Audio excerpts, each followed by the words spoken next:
तो गाइस इस वीडियो में बात करेंगे फिजिक्स की बहुत इंपॉर्टेंट डेरिवेशन के ऊपर जो बोर्ड में आती रहती है। क्या है derivation? Electric field due to a dipole on the axis of dipole. कहने का मतलब क्या है गाइस, आपके पास ये एक डाइपोल है, ठीक है, ये होती है डाइपोल की एक्सिस। ये मैंने क्या बनाया? डाइपोल की एक्सिस। इस डाइपोल की एक्सिस पर एक पॉइंट P है जो डाइपोल के सेंटर से x दूरी पर है, और इस P पॉइंट पे इस पूरे डाइपोल की वजह से कितनी इलेक्ट्रिक फील्ड होगी आपको कैलकुलेट करनी है। गाइस समझ में आया? ये आपकी डेरिवेशन है कि एक डाइपोल की एक्सिस बनाई, उस एक्सिस पर एक पॉइंट लिया P, वो P पॉइंट डाइपोल के सेंटर से कितनी दूरी पर था? x दूरी पर। हमें क्या निकालना है? इस पूरे डाइपोल की वजह से इस P पॉइंट पे कितनी इलेक्ट्रिक फील्ड होगी, ये आपको निकालना है। ठीक है गाइस, गौर से देखो, डाइपोल में गाइस दो चार्ज है। बच्चा डाइपोल में दो चार्ज है, यानी कि एक तो ये चार्ज इस पॉइंट पे इलेक्ट्रिक फील्ड बनाएगा और एक ये वाला चार्ज भी इसी पॉइंट पे इलेक्ट्रिक फील्ड बनाएगा, यानी कि इस P पॉइंट पे दो इलेक्ट्रिक फील्ड बनेगी। एक तो इस वाले चार्ज की वजह से इलेक्ट्रिक फील्ड बनेगी, किस पर? P पॉइंट पर। एक इस वाले चार्ज की वजह से इलेक्ट्रिक फील्ड बनेगी P पॉइंट पर, यानी कि P पॉइंट पे कितनी इलेक्ट्रिक फील्ड आने वाली है? दो इलेक्ट्रिक फील्ड। ठीक है गाइस, देखते हैं। ठीक है, तो मैंने कहा इस प्लस चार्ज की वजह से जो इस P पॉइंट पे इलेक्ट्रिक फील्ड बनी वो इस डायरेक्शन में बनेगी। बोलो है ना? क्योंकि हम जानते हैं गाइस कि पॉजिटिव चार्ज से इलेक्ट्रिक फील्ड हमेशा अवे होती है। मतलब अगर आपको पॉजिटिव चार्ज से किसी भी पॉइंट पे इलेक्ट्रिक फील्ड की डायरेक्शन बनानी है तो उस चार्ज से हमेशा दूर की तरफ बनाओ। ठीक है, तो इस प्लस क्यू चार्ज की वजह से इस P पॉइंट पे जो इलेक्ट्रिक फील्ड बनी है E1, ये इससे दूर की तरफ है। क्लियर है गाइस?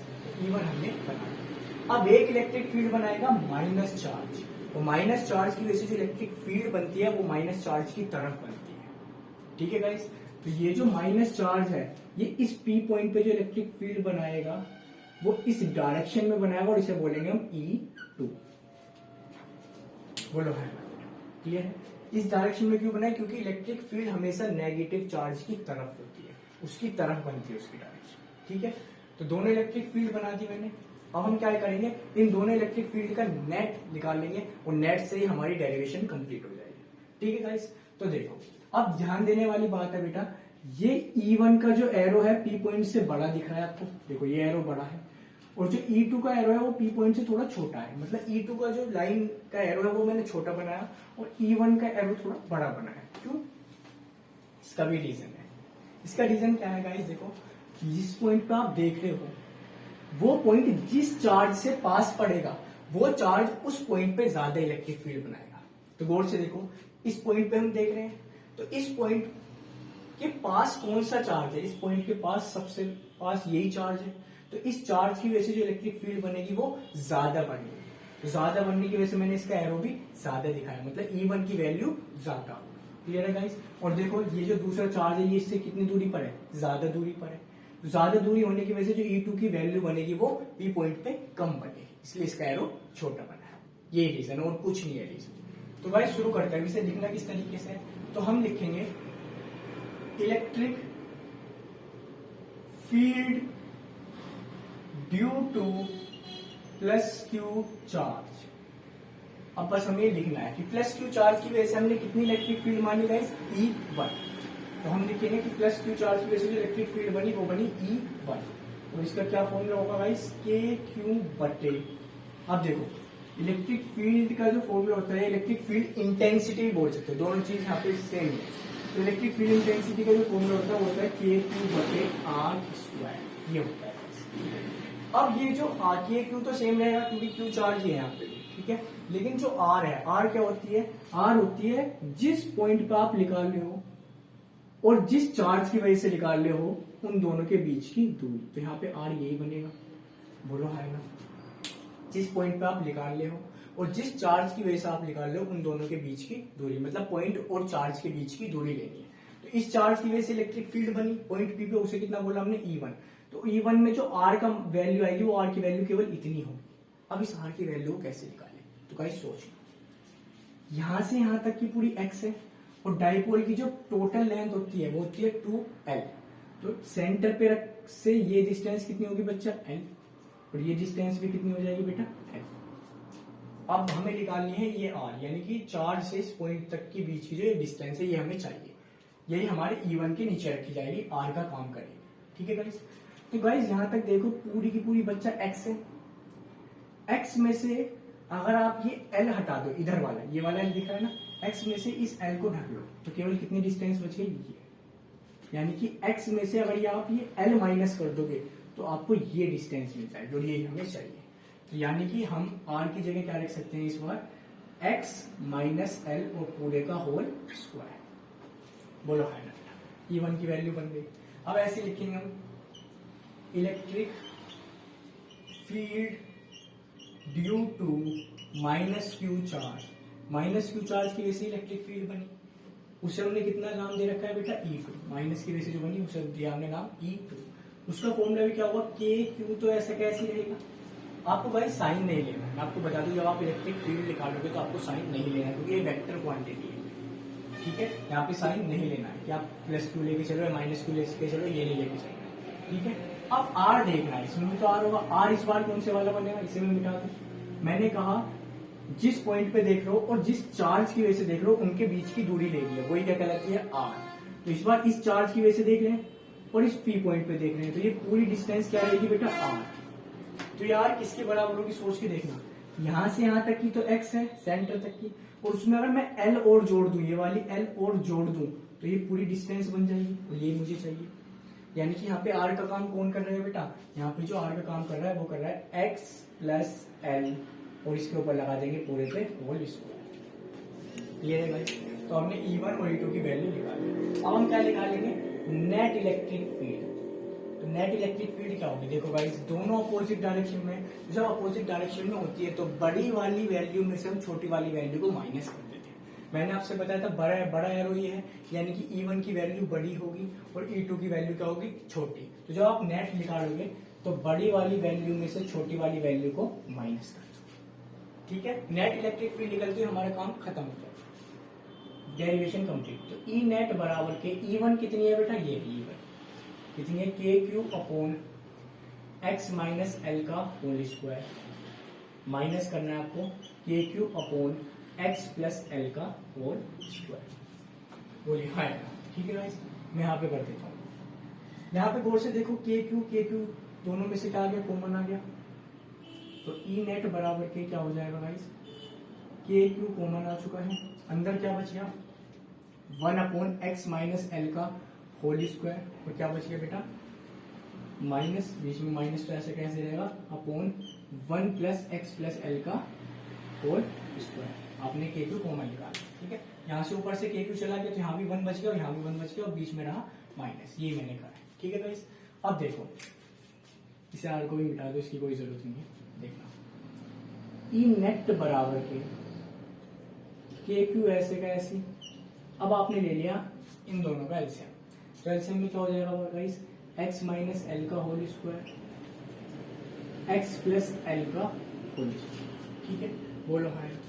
अब इसके नीचे ये वाली चीज तो है, लेकिन ये वाली नहीं है, तो ये इसकी मल्टीप्लाई होगी इधर, समझ लो, एक्स प्लस एल का होल स्क्वायर। जिसके नीचे जो नहीं है उसकी मल्टीप्लाई ऊपर करो। जैसे ये वाली टर्म तो इसके नीचे है लेकिन ये वाली नहीं है, तो इस साइड इसकी मल्टीप्लाई होगी। अब देखो इस वाली टर्म को देखो, इसके नीचे ये वाली टर्म है, यानी कि ये वाली तो है, और जो वाली नहीं है उसकी 1 में ऊपर मल्टीप्लाई कर दो, तो बीच में माइनस ऐसे कैसी, एक्स माइनस एल का होल स्क्वायर।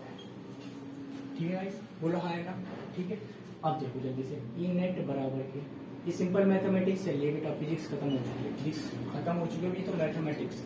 ठीक है, अब देखो ऊपर जब आप करोगे तो क्या होगा, x square plus L square plus 2XL। समझ गए कैसे हुआ, आपने a प्लस बी का होल स्क्वायर खोल दिया। ठीक है, माइनस अभी ऐसे लगाए रखो, ये कितना हो जाएगा, x square plus L square minus 2XL। आपने यहाँ पे किसका होल स्क्वायर खोला, a माइनस बी का होल स्क्वायर। ठीक है गाइस, तो नीचे देखो, नीचे क्या बन रहा है, a प्लस बी और a माइनस बी, तो आप इसे लिख सकते हो x minus L, x square minus L square पूरे का होल स्क्वायर, ऐसे लिख सकते हो। ठीक है गाइस, आप लिख सकते हो x square minus L square पूरे का होल स्क्वायर, ठीक है, ये आप लिख सकते हो नीचे, क्योंकि ए माइनस बी और ए प्लस बी को हम क्या लिख सकते हैं, देखो आपने पढ़ा होगा कहीं पे ऐसे लिखा हुआ है ए माइनस बी और ए कहीं पे ऐसे लिखा हुआ है ए प्लस बी, तो आप इसे लिख सकते हो ए स्क्वायर माइनस बी स्क्वायर, क्योंकि पूरे पे दोनों पे होल स्क्वायर चढ़ा हुआ है तो पूरे पे क्या आ जाएगा यहाँ पे होल स्क्वायर, अगर ऐसे लिखा, ठीक है गाइस, यही हमने किया। इतनी बात समझ में आ गई। अब आगे देखो, आगे क्या करेंगे, ठीक है, मैं यहाँ से रफ कर रहा हूँ, ठीक है, यहाँ से इधर वाला क्वेश्चन रफ कर रहा हूँ, देखना, ये देखो तुमसे इतनी आ गई आपकी, ई नेट बराबर के क्यों ऐसे कैसे x square plus L square plus 2xl, अब इस माइनस की पूरे ब्रैकेट में मल्टीप्लाई कर दो तो क्या होगा, माइनस के एक्स स्क्वायर, ये भी माइनस के बनेगा, माइनस के एल स्क्वायर, और ये कैसा बनेगा बेटा प्लस का, प्लस के 2xl, और नीचे क्या चल रहा है बेटा, नीचे चल रहा है आपका x square minus L square पूरे का होल स्क्वायर, ठीक है, इससे ये खत्म, इससे ये खत्म, तो ऊपर कितना बच गया जरा देखना, ये नेट बराबर के क्यों ऐसे कैसे, ऊपर बच गया बेटा 2xl, और 2xl कितना हो गया 4xl upon x square minus L square और पूरे का होल स्क्वायर, ठीक है, ये बच गया। अब हम एक काम करेंगे, देखो क्या काम करेंगे, ये जो गाइस लेंथ, ये जो डाइपोल की लेंथ होती है ना, ये जो एल है ये बहुत छोटी होती है इस एक्स से, ठीक है, ये होती है माइक्रोमीटर वगैरह में, और ये जो एक्स चलेगा ये सेंटीमीटर में चलेगा, ठीक है, तो जो माइक्रोमीटर है वो बहुत छोटी क्वांटिटी है और जो सेंटीमीटर है वो बहुत बड़ी है, यानी कि ये एक्स जो है ये इस एल से बहुत बड़ा है, ठीक है, तो हम क्या लिखेंगे कि जो एक्स है वो बहुत बहुत बहुत ज्यादा बड़ा है एल से, जिसकी वजह से आप एल को यहाँ से हटा सकते हो, तो यहाँ से हम क्या कर देंगे बेटा एल स्क्वायर को नेग्लेक्ट कर देंगे, यहाँ से एल स्क्वायर को हटा देंगे, तो देखो इससे क्या फायदा होगा, ई नेट बराबर के क्यों ऐसे कैसे, ऊपर बच गया 4xl, और नीचे क्या बच गया बेटा ओनली, ये खत्म होगी क्वांटिटी तो कितना बच गया एक्स स्क्वायर और पूरे का स्क्वायर, ठीक है गाइस, और फाइनल फॉर्मूला आने वाला है, जल्दी से देख लो, बस खत्म होने वाली है डेरिवेशन, यहीं पे खत्म कर देंगे हम, तो ई नेट बराबर के क्यों